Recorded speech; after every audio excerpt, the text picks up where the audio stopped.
이 말씀이 곧 하나님이시니라. 하나님의 말씀이 하나님이란 말이에요. 하나님의 말씀을 우리가 저버리고 거부하고 거절하면 하나님을 거절하고 거부하고 거부하는 거예요. 아멘. 우리 주님의 말씀을 우리는 사랑하십시다. 그 말씀이 우리 마음에 때로는 거북함을 주고 힘든 그런 무거운 짐같이 느껴진다 할지라도 그 말씀을 우리는 품어야 돼요. 그래야지 우리가 살아요. 아멘. 자, 그 다음에 이제 삼손을 보여주세요. 삼손. 사사기 16장 20절 보십시다. 사사기 16장 20절. 하나님이 떠나시는 장면이 나와요. 삼손을 하나님 들어 쓰셔가지고 이스라엘 민족을 블레셋에게서 지키시고 엄청난 큰 일을 행하시거든요. 삼손이 쓰임을 받는데 삼손에게서 하나님께서 성령을 거두십니다. 사사기 16장 20절. 드릴라가 이르되 삼손이여 블레셋 사람이 당신에게 들이닥쳤느니라 하니 삼손이 잠을 깨며 이르기를 내가 전거같이 나가서 몸을 떨치리라. 몸을 떨치리라는 것은 힘을 발휘하겠다는 것입니다. 하였으나 야훼께서 이미 자기를 뭐하신 줄? 떠나신 줄 깨닫지 못하더라. 하나님이 떠나버리는 거예요. 삼손은 무슨 죄를 지었을까요? 삼손은 나시린이에요. 나시린이라는 것은 구별되어져서 하나님의 종으로 쓰임받는 기간을 갖는 사람을 나시린이라고 그래요. 바쳐진 사람.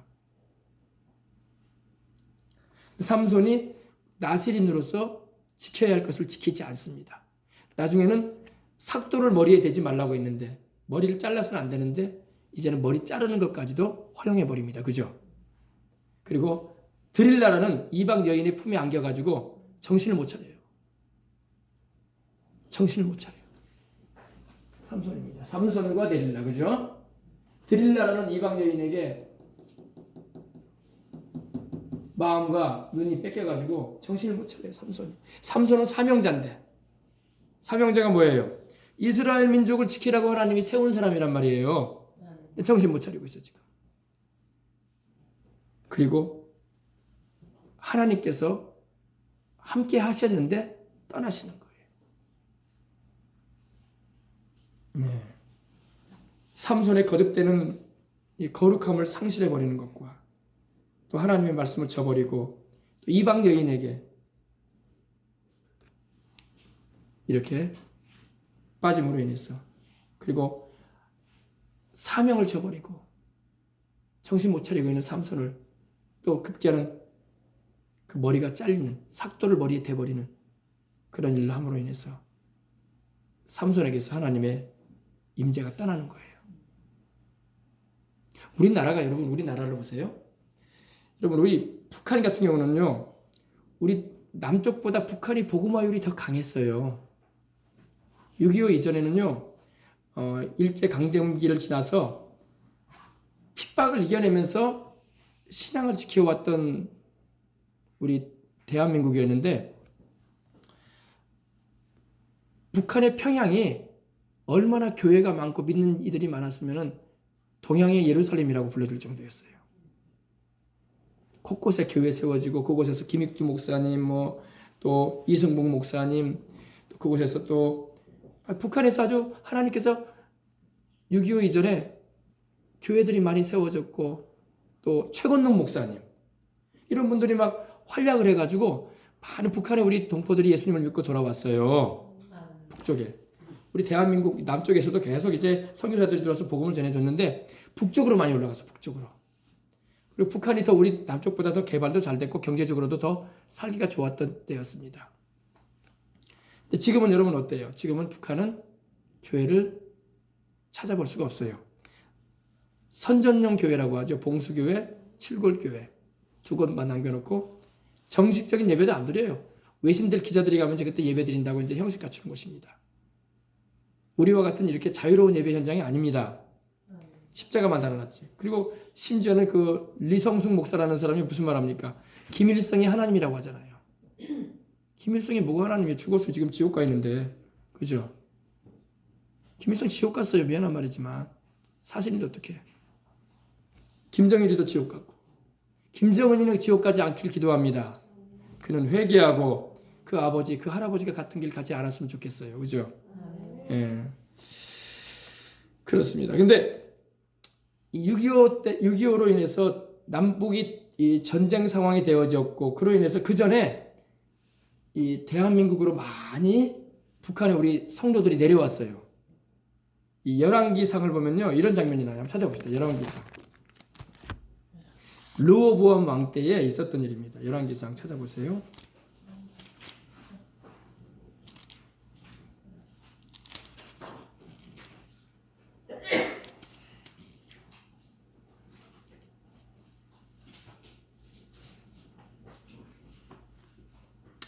이 르호보암 왕 때에 이 북쪽과 남쪽이 나누어지거든요.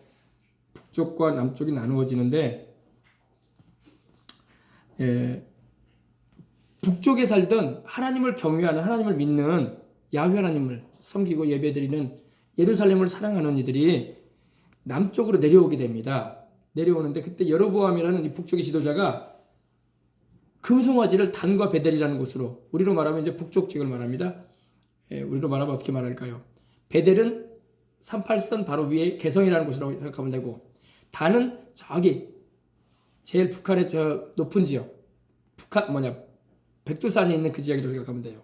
그곳에 금송아지를 만들어 놓고 하나님께 예배드리러 가지 못하게 했어요. 근데 그로 인해서 레위인들이 하나님께 제사를 드리고 하나님을 섬기는 일을 했는데 레위인들의 모든 성직을 없애버립니다.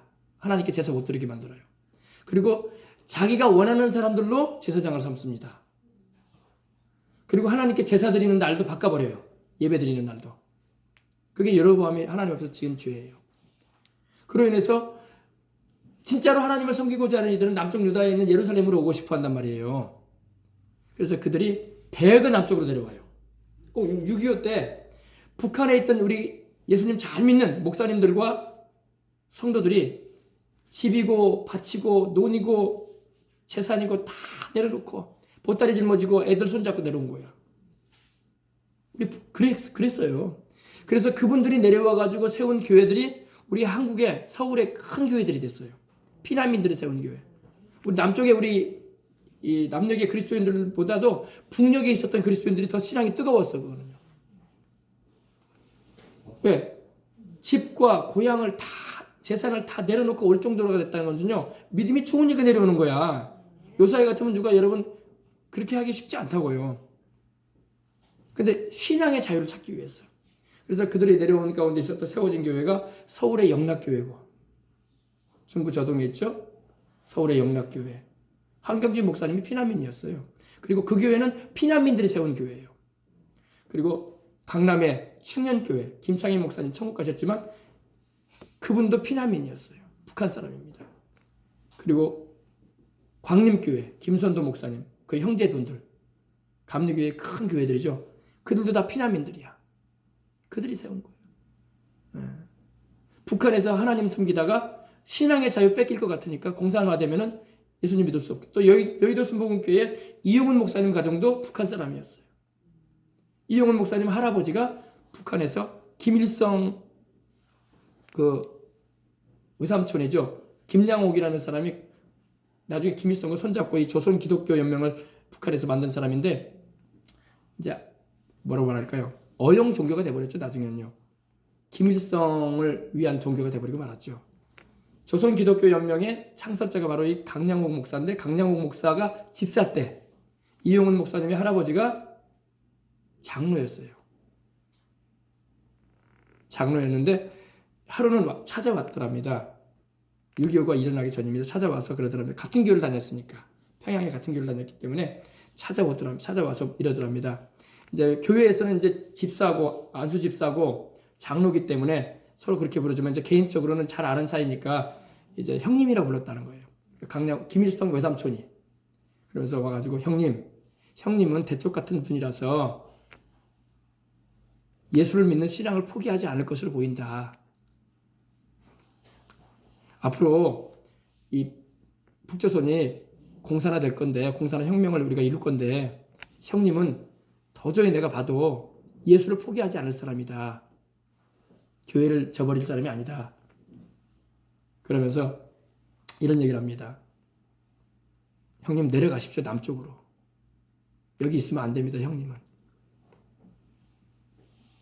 그래서 그 강량욱 집사가 한 얘기를 듣고 이제 그 조카인 누굽니까? 김일성이가 공산화를 이루려고 하잖아요. 그래서 그걸 알게 되고 집안 자손들을 다 불러 모았답니다. 집으로 다 들어와라. 사위들도 오고 딸들도 오고 다 모여라 애들. 우리 남한으로 내려가자. 우리 예수님 믿으려면 여기 있으면 안 되겠다. 이제 우리 신앙의 공산화가 되면은 신앙을 못 가지게 한다. 교회 다니지 못하게 할 건데 우리 다 남한으로 내려가자 이렇게 얘기를 하고 내려오는데 다 내려오질 못하고 그러니까 이용훈 목사님의 고모 집안은 못 내려왔대요. 남겨두고 할아버지가 이용훈 목사님 할아버지가 아들 레위와 이용훈 목사님 이제 그 태어나기 전이죠. 그러니까 그때니까 이렇게 가솔들 데리고 와서 이 대한민국 땅으로 내려오게 됐답니다. 그러면서 그 강량욱 그 집사가 그러더랍니다. 김일성 외삼촌 나중에 목사가 돼가지고 북한에 어용 종교를 만들었는데 이러더랍니다. 형님 남쪽으로 가더라도 절대 교회 다니는 그런 일은 하지 마십시오. 왜? 곧 우리가 남조선도 해방시키러 갈 겁니다. 그들이 말하는 해방은 뭐예요? 공산화예요. 공산화. 그래서 6.25가 일어난 거예요.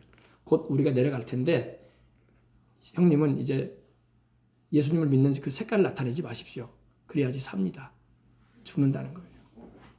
그래서 그런 얘기까지 해주더랍니다. 그래서 내려온 분이 바로 이용훈 목사님 집안입니다. 이것도 여러분 알아두시면 됩니다. 그래서 여러분 공산화가 되면은 종교는 말살되는 거예요. 북한은 종교를 인정하지 않아요. 오로지 종교를 인정하지 않는다고 하면서도 김일성을 신으로 여긴다니까. 이게 이상한 거예요. 그죠? 종교를 인정하지 않으려면 아무 종교도 만들지 말아야지. 왜 김일성 종교를 만들어가지고 이렇게 숭배를 시키냐고. 그러면 안 되는 것입니다.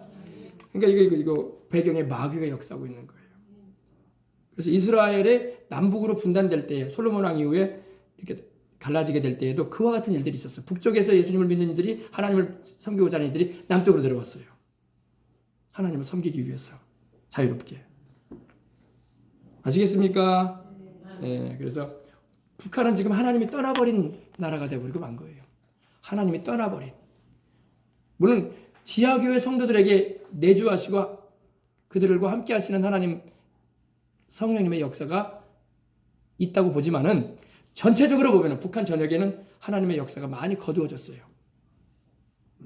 우리나라는 그렇게 되면 안 되는 거예요. 그래서 우리가 신앙의 자유도 지키고 이 대한민국이 북한처럼 되지 않도록 오히려 우리가 북한을 우리나라처럼 만들어줘야지. 우리가 왜 북한 따라가려고 그래? 중국 따라가면 안 돼요. 우리는요. 우리는 자유와 참 복음 안에서 해방을 누리면서 살아야지. 자, 그래서 이걸 알 수가 있는 것입니다. 삼손 같은 경우는 사명을 감당치 못할 뻔했는데 하나님께서 나중에 삼손이 회개하고 돌이킬 때에 삼손을 통해서 이방 블레셋을 무리치게 하시고 또 삼손은 그곳에서 세상을 떠나죠. 그죠? 자, 그 다음에 보십시다. 그 다음에 신약을 한번 보십시다. 신약성경.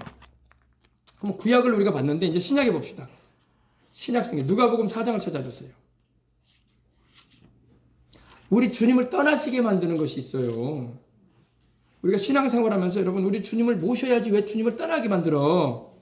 주님 떠나면 진공 상태로 비어있는 것이 아닙니다. 바로 마귀가 들어와요.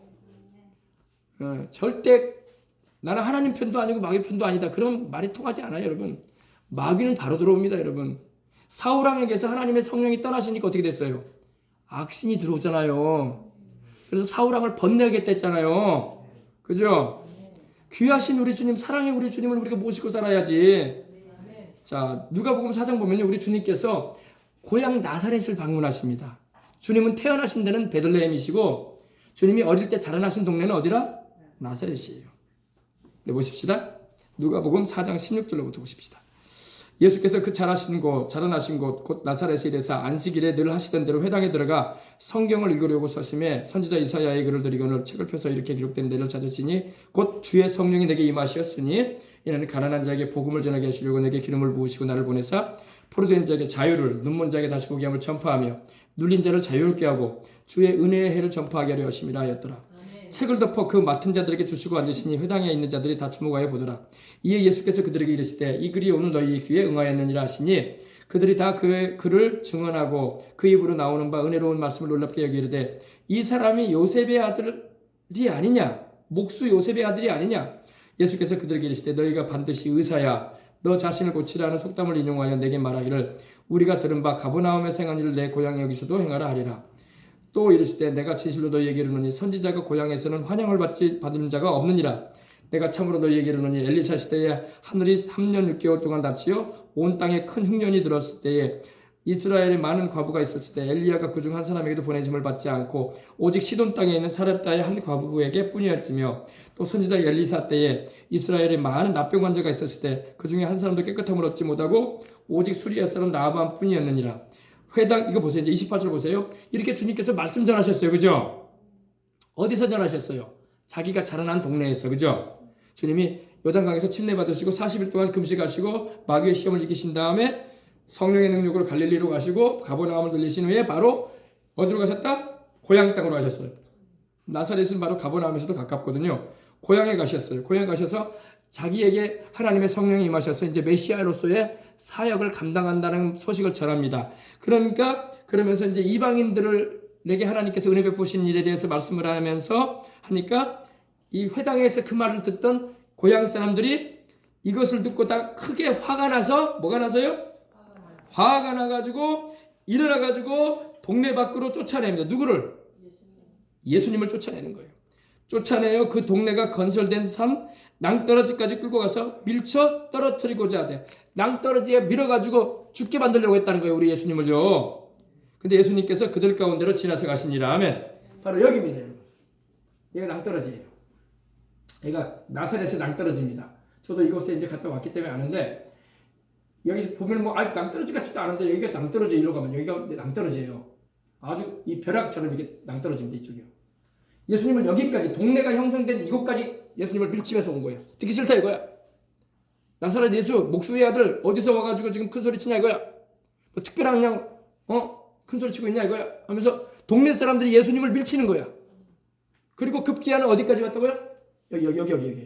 여기까지 여기 낭떠러지예요, 여러분.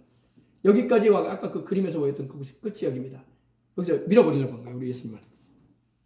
믿지 않겠다 이거야. 주님을 불신하는 거예요.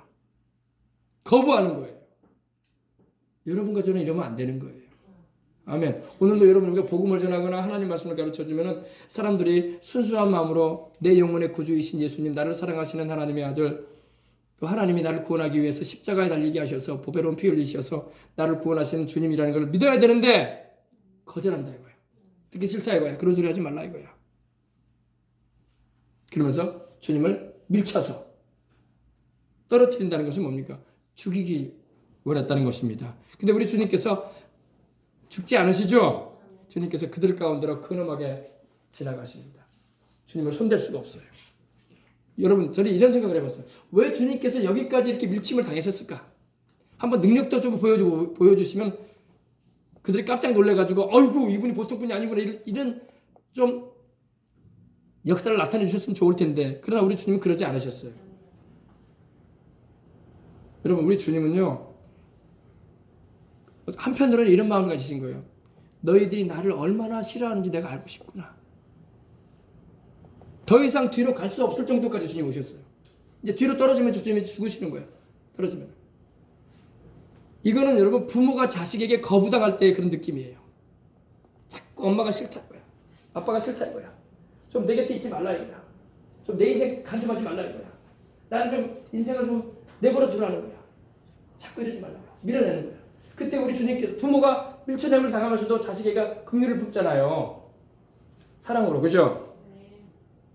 안 그래요? 자식을 향한 사랑이 있기 때문에 밀쳐냄을 당하면서도 어때요? 자식을 향해서 악으로 행하지 않으려고 한다. 우리 주님 끝까지 그러신 거예요. 계속 주님을 밀어내는 거야. 밀어내는 거야. 여기까지 오기까지는 상당히 거리가 멀어요, 여러분. 내가 나사렛에 가봤는데 주님이 나사렛 그 회당에서 가르쳤다라고 여겨지는 회당도 내가 보고 왔어요. 거기서 여기까지는 상당히 거리가 멀어요. 근데 얼마나 주님을 밀어내는지 몰라요. 가라 이거야. 난 당신이 싫다는 거야. 여러분 우리 인생들이 지금 그런다니까요. 우리 주님을 향해서 주님께서 우리를 사랑하셔서 다가오시는데 밀어내는 거야. 내 인생에 간섭하지 말라. 내 인생 내 마음대로 살다 갈 테니까 간섭하지 말고 영혼이니 뭐 그따위 소리 하지 말라고. 천국이니 지옥이니 믿어지지도 않는 얘기니까 그런 생각. 난 지금 먹고 사는 게 힘들다고. 그러면서 주님을 막 밀어내는 거예요. 여러분 우리 주님이 오시면 다 먹고도 살게 해주신다고. 그런데도 우리는 너무 근시안적이 돼가지고 바라고 할지 못해요. 밀어내는 거야. 나한테 뭔 도움이 되시냐고 하나님이. 나한테 무슨 유익이 되시냐고. 내 인생에 무슨 도움을 줬냐고. 저리 가라고. 우리 주님께서 여러분 여기까지 끝까지 밀려오셨다니까요. 주님이 능력이 없어서 밀려내신 게 아니에요. 사랑하시기 때문에 자꾸 이렇게 밀려나면서도 그들이 돌이키는 마음을 그들에게 다가가시고 싶으셔가지고. 이해하시면 아멘 합시다. 참 이게 슬픈 장면이에요. 슬픈 장면. 여러분 우리 주님은요 당신을 끝까지 거부하는 자에게 주님은 오래 참으시지만 나중에는 떠나셔요. 사랑이 너무 많으시기 때문에 주님이 여기까지 밀쳐 오시면서도 주님이 어떤 무서운 행동 한 번 안 하셨어요.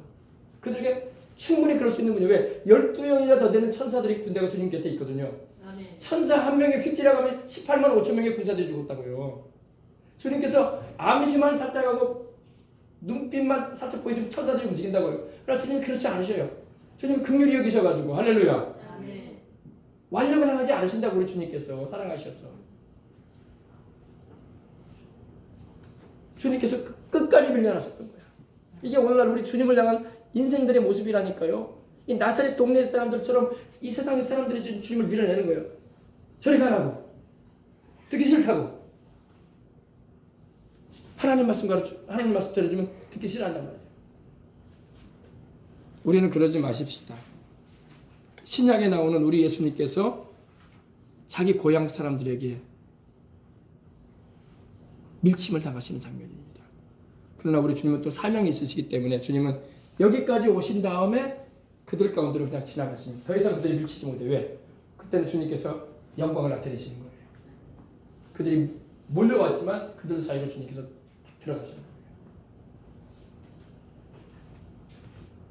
여러분 우리 주님께서 이렇게 고향 사람들에게 자신을 거부하는 이들에게 겪으셨던 그 마음을 여러분이 느끼실 수 있으시기 바랍니다. 오늘도 우리가 복음을 전하다 보면 그런 경우를 당하시고 있어요. 그러면 우리 주님의 마음을 느끼는 거예요. 아 그렇구나. 또 부모로서 부모가 자식을 생각하는 마음을 가지고 이렇게 사랑으로 감싸 안으려고 하는데 자식이 자꾸 거부하고 믿질 않으려고 하고 그러면은 그때 우리 주님의 마음을 느끼는 거예요. 아 우리 주님도 그러셨겠구나. 마음이 많이 안 좋으셨겠구나. 그죠? 그래서 주님을 이렇게 거절하고 원하지 않는다고 모시기 싫어하면은 그리고 주님을 대적하게 되면은 주님은 끝내 떠나실 수밖에 없는 겁니다. 자, 그래서 일어나 동네 밖으로 쫓아내요. 그 동네가 건설된 산 낭떠러지까지 끌고 가서 밀쳐 내리치고자 하되. 그리고 하나 더 보십시다. 누가복음 8장 37절 보십시다. 뒤로 넘겼어요.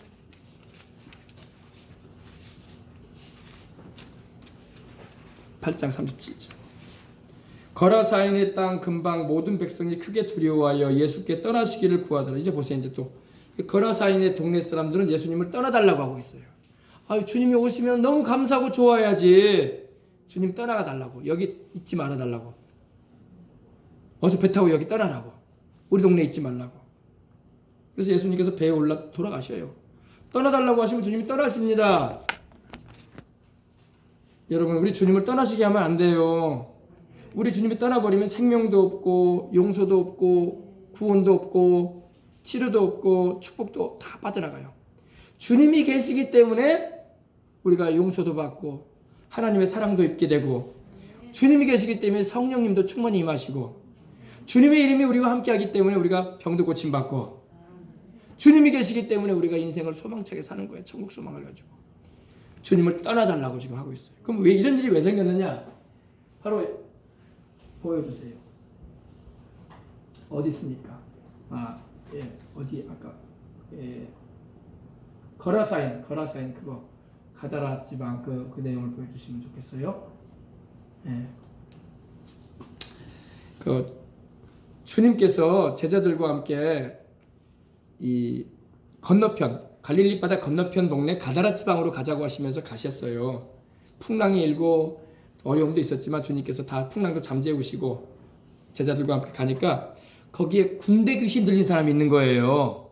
군대 귀신이라는 것은 한두 마리가 아니라 십수 마리가 아니라 천 단위의 귀신이 들린, 귀신이 1000마리 이상 들어가서 거의 인사불성이 된 사람, 정신도 없고 밤낮으로 소리 지르고 다니고 옷을 걸칠등 마는등 하면서 머리는 산발이 되고 온몸을 막 날카로운 것으로 막 긁고 피를 흘려가면서 밤낮으로 고래고래 소리 지르며 이 무덤 사이에 거처하는 사람이 있었어요. 바로 이 사람입니다. 이 사람에게 귀신이 수천 마리가 들어가 있었어요. 그래서 얼마나 괴력을 발휘하든지 동네 사람들이 쇠사슬로 이렇게 묶어놔도 다 끊어버리는 거예요. 쇠사슬을 어떻게 끊는 사람이에요? 수건만 채워줘도 못 끊는 게 사람이에요. 쇠사슬로 막 감아놔도 다 끊어버려요. 괴력이 있어요.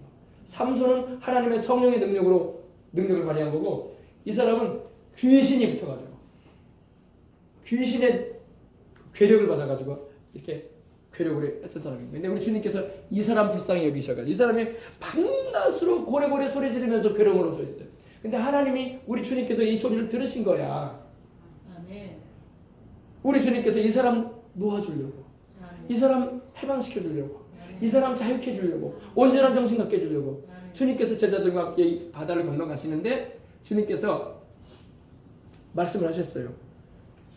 그 사람에게서 이 악한 영가 나오라고 할 때에 이 사람이 막 뛰어오는 거예요. 근데 이 사람이 뛰어오는 게 아니라 귀신 들려가지고 뛰어오는 거야. 무덤 사이에 있다가 막 달려오는데 이런 말을 하는 거예요. 우리를 때가 이르기 전에 멸망시키려고 왔습니까? 그러는 거예요. 분명 혼자인데 한 사람이잖아요. 근데 그 입에서 나오는 말이 이런 말이에요. 우리를 때가 이르기 전에 멸망시키려고 왔습니까? 나는 당신이 누군지를 아노니 하나님의 거룩한 자이십니다. 이런 말을 하는 거예요. 우리라고 말하고 보니까 이 사람 안에 붙어있는 영들이 지금 말하는 거야. 귀신 들려가지고 무당과 점쟁이가 귀신 들리면요, 귀신이 역사하면요, 그 입을 통해서 귀신이 말을 하거든. 여자 무당이 남자 목소리 낸다니까요. 이 사람도 그런 거예요. 근데 우리 주님께서 나오라 그랬어요. 이 사람에게서 나오라, 그 귀신에게 주님 명령하니까 귀신이 이 사람의 입을 통해서 말을 하는 거예요. 우리를 쫓아내려거든 돼지떼에게 들어가게 해주십시오 그랬어요. 그 옆에 돼지떼가 있었거든요. 돼지가 2000마리 이상 있었어요. 2000마리. 몇 마리요? 2000마리. 20마리가 아니라 200마리가 아니라 2000마리. 2000마리 돼지떼들이 거기서 방목 중에 있었어요. 돼지 치는 자가 있어가지고. 근데 이 귀신들이 그러는 거예요. 돼지떼에 들어가게 해달라고. 아니, 귀신은 그러니까 여러분, 이 영이기 때문에, 보이지 않는 영이기 때문에 육체가 없어요. 귀신. 사람은 영이 육신을 입고 있죠. 영혼이요. 그죠? 근데 귀신은 육체가 없어요. 또 죽지도 않고, 그죠? 그러다 보니까 잠정적인 기간에 사람 몸에 달라붙는 것을 휘식처럼 여겨요. 그래서 귀신이 자꾸 사람에게 달라붙으려고 하는 거예요. 달라붙으려고 하면은 그 예수님을 믿는 사람들은 그걸 감지해가지고 쫓아내려고 하거든요. 근데 안 믿는 사람들은 몰라. 모르니까 귀신이 덕지덕지 달라붙은지도 몰라. 나중에 증상이 나타난다고. 귀신이 달라붙으면 증상이 반드시 나타나요. 여러분 치과 치료 스케일링 같은 거 하러 가시면 여러분 놀라잖아요. 왜? 내가 알지도 못하는 사이에 잇몸에 치태가 있고 치석이 껴있단 말이야. 그죠? 그래서 1년에 한두 번씩 이렇게 국가에서 여러분 또 스케일링 받을 수 있도록 해주지 않습니까? 그죠? 스케일링 받을 때 놀란다고요. 아, 내가 이렇게 양치를 나름대로 잘했는데 아침 저녁으로 자기 전에도 하고 이렇게 했는데도 그래도 이 치가 안에 문제가 있고 잇몸에 문제가 있었구나. 이걸 우리가 촬영을 통해서 알게 되고 또 그러잖아. 잇몸이 녹아내리는 것도 알 수 있고. 처음에는 증상이 없어요. 귀신 들림도 여러분 처음에 증상이 없어요. 멀쩡한 것 같아. 근데 때가 되면 증상이 나타나. 어떻게 나타납니까? 괜히 우울해. 그리고 인생 살기가 싫어. 그리고 예수님 믿는 우리에게도 역사하게 되면요, 자꾸 옛날이 좋아 보여. 교회 다니기 싫어. 안 다녔던 때가 좋고, 친구들과 어울려 다녔던 때가 좋았고, 또 내가 이렇게 신앙생활 하기 전에 좀 재밌게 노신 분들은 막 춤추러 다니는 게 좋아 보이고, 여기저기 어울려가지고 막 이렇게 세속적으로 살아갔던 그런 게 자꾸 그립고 좋아져요. 그러면 살짝 그쪽으로 지금 가고 있는 거야. 알겠습니까? 예, 그러면서 귀신 들림의 증세가 나타나기 시작하는데, 그것이 이제 우리 몸에 병으로 나타나게 돼요. 보통 우리는 막 두통이 또 뭐 우리 몸에 각자 이런 질병들이, 물론 우리가 음식을 잘못 먹고 영양을 섭취하지 못해가지고 위생을 관리하지 못해서 생긴 것도 있지만은, 그것과 관계없이 또 오는 아픔이 있거든요. 그거는 귀신의 역사일 수가 있어요. 그러므로 그런 것은 잘 분별해가지고 내쫓아야 돼요. 아멘. 예. 간질 증세도 제가 지난 금요일날 말씀드렸지만, 간질도 뇌전증이라고 하는데, 뇌에 문제가 있어서 간질도 일어나는 것도 있지만 귀신 역사도 있단 말이에요. 성경에는 귀신 들려가지고 간질병에 걸린 사람들도 많이 나와요. 주님이 다 고치신 걸 믿으시기 바랍니다. 예. 한 번은 우리 사모님이 우리 예전에 우리 해피랜드 하셨던 우리 권사님 가게에 이렇게 잠깐 시간이 어려울 때 이렇게 잠깐 봐주고 그럴 때가 있었어요. 그때 우리 애가 그때 화평이었나? 은평이었나요? 은평이를 안고, 아기 때죠. 안고 이제 잠깐 이제 권사님이 이제 자리를 비운 사이에 좀 거기서 있은 적이 있는데, 우리 사모님 아는 여자분이신데 교회 다니셨어요. 근데 거기 들어와가지고 이제 상품을 보려고 하면서 이제 들어오는데, 사모님이 아기를 안고 있으니까 애기들이 귀엽잖아요. 누구든 간에요. 아이들은. 그래서 안아주려고 안고 있다가 갑자기 애를 주는 거예요. 갑자기 사모님한테 애를 빨리 받아가라고. 왜 그러냐면 간질 증세가 나타나는 거야.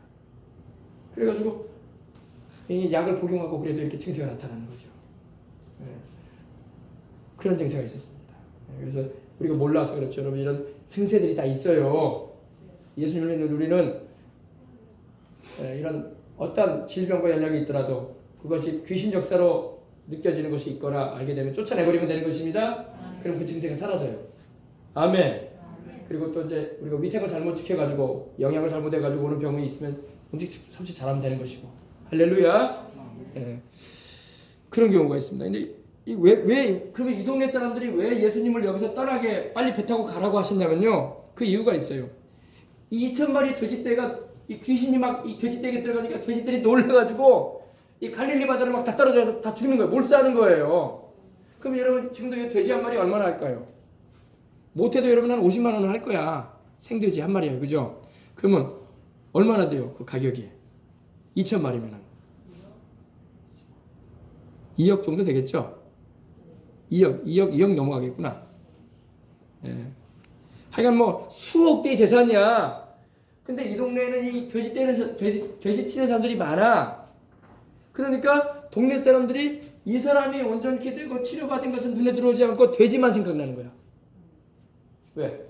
우리 동네 이러다가는 또다시 돼지떼들 다 못 싸면은 우리 재산들 다 날아가게 생겼다 이거야. 이해되십니까? 그래서 예수님을 나가라고 하는 거야. 여러분, 영적인 것보다 육신적인 것밖에 몰랐던 사람들이야. 결과적으로 돼지떼하고 살다가 지옥 가는 말았던 거야. 그 사람들은. 돼지 키우고 돼지고기 많이 먹다가 지옥 갔을 거야. 미안한 말이지만 예수님을 모셔야지. 주님이 또다시 돼지떼를 몰살시키시는 그런 분이 아니라고.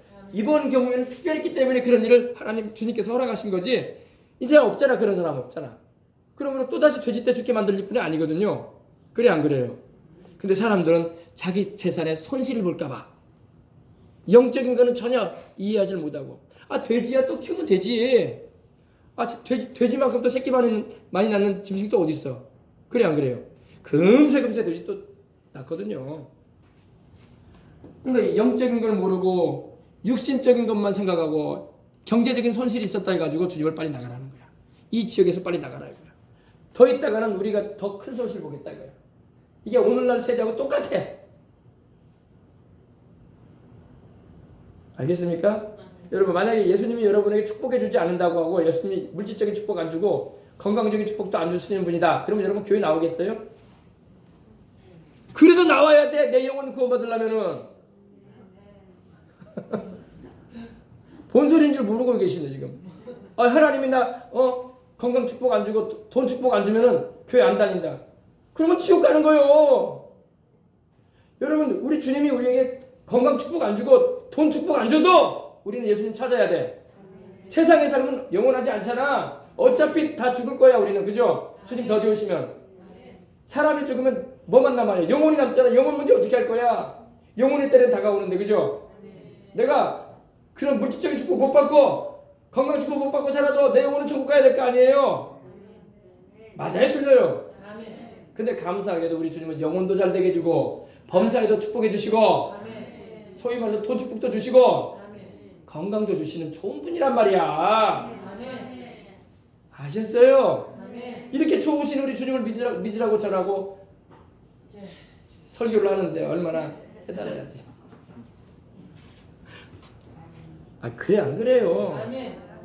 나는 솔직히 그래요. 하나님이 돈 축복 안 주고 건강 축복 안 줘도 내가 하나님이 나 오늘 내 생명 데려간다고 해도 나 예수님 믿을 거야. 왜? 천국 가야 될 거 아니에요. 죄값으로 지옥 가서 영혼이 불탈 거예요. 그래도 예수님 믿어야지. 그죠?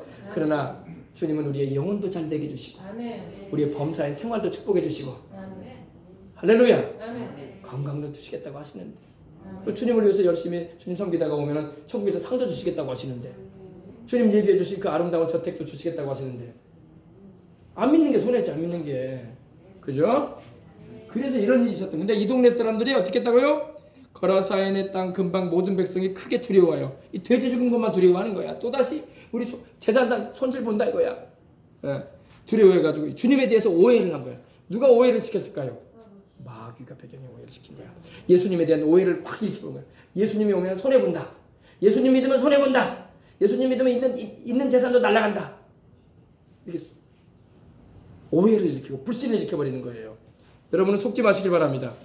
그래가지고 예수님을 떠나라고, 빨리 떠나시라고, 이 동네 떠나시라고, 빨리 배 타고 다른 데로 가시라고 그러면서 예수님을 쫓아내는 거예요. 예수님께서 쫓아내는데 계실 수가 없지. 여러분 우리 대한민국도 그래요. 우리 대한민국도요. 우리 한국교회도 그래요. 주님을 쫓아내는 교회가 되면 안 돼요. 쫓아내는 나라가 되면 안 됩니다. 우리 주님을 귀히 모셔야 돼. 주님을 쫓아내면 주님 떠나십니다. 진짜 떠나시면 잘 될 것 같죠? 망하는 길만 옵니다. 북한처럼 돼. 북한처럼 돼. 북한처럼 된다니까요. 가장 악한 자가 나올 겁니다. 그러면요. 이스라엘 백성도 여러분 사사기 2장 10절에 보니까 하나님을 알지 못하는 세대가 올라오는데 성경에 보니까 다른 세대라고 나와요. 다른 세대. 다음 세대가 아니라 다른 세대. 색깔이 다른 세대가 일어났다 이거예요. 그 전 세대는 여호수아와 그 장로들이 살던 시대는요. 하나님을 믿었던 시대였어요. 하나님의 말씀대로 순종하고 살던 시대였어요. 근데 그 100년도 안 된 시점인데 자식 세대가 태어나는데 하나님을 알지 못하는 세대가 태어나는 거야. 그래서 다른 세대가 태어났다 이렇게. 그래서 하나님께서 그들을 하나님께로 돌이키게 하길 하나님 어떻게 하셨습니까? 구산 니사다임이라는 가장 잔인한 자에게 맡깁니다. 김일성한테 북한이 맡겨진 것처럼 잔인한 자에게. 여러분 하나님을 등지고 멀려면요 가장 잔인한 자가 다가와요. 우리에게. 이거 알아야 돼. 마귀가 가만히 있지 않아요. 마귀는 잔인한 자입니다. 도적질하고 죽이고 멸망시키는 자예요. 북한 보세요. 지금 가장 잔인한 자에게 맡겨져 있잖아. 자기 고모부를 고사포로 1분에 막 1000발에 이르는 총을 쏴서 시체 흔적도 없애버리는 자기 누구죠? 자기 형을 독살하고 몰라 지금 자기 김정일과 이복 동생이었던 그 동생도 지금 북한으로 들여왔다는데 그 사람도 살아있는지 모르겠네요. 하여간 정치적인 정적이라 다 제거하니까 다 죽이니까 그런 김정일이가 지금 가장 여러분 잔인한 자로 남아 있잖아요. 지금 보세요. 북한 땅에 계속 잔인한 자들이 일어나잖아요. 김일성이부터 시작해가지고 계속 왜 하나님을 등져버리고 밀어버리니까 마귀는 가장 잔인한 자를 그 자리에 배치시키는 거예요. 우리나라도 그래. 우리나라도 여러분 예수님 잘 믿고 의지해야 돼. 우리 자식 세대들은 더 주님 의지해야 돼. 주님 꽉 붙잡고 살아야 돼요. 그렇지 않으면 주님이 떠나신 자리에는 누가 온다고요? 가장 잔인한 자가 와요. 가장 악한 자. 이 구산 리사다임이라는 의미가 갑절로 악하다 이런 말이에요. 뭐라고요?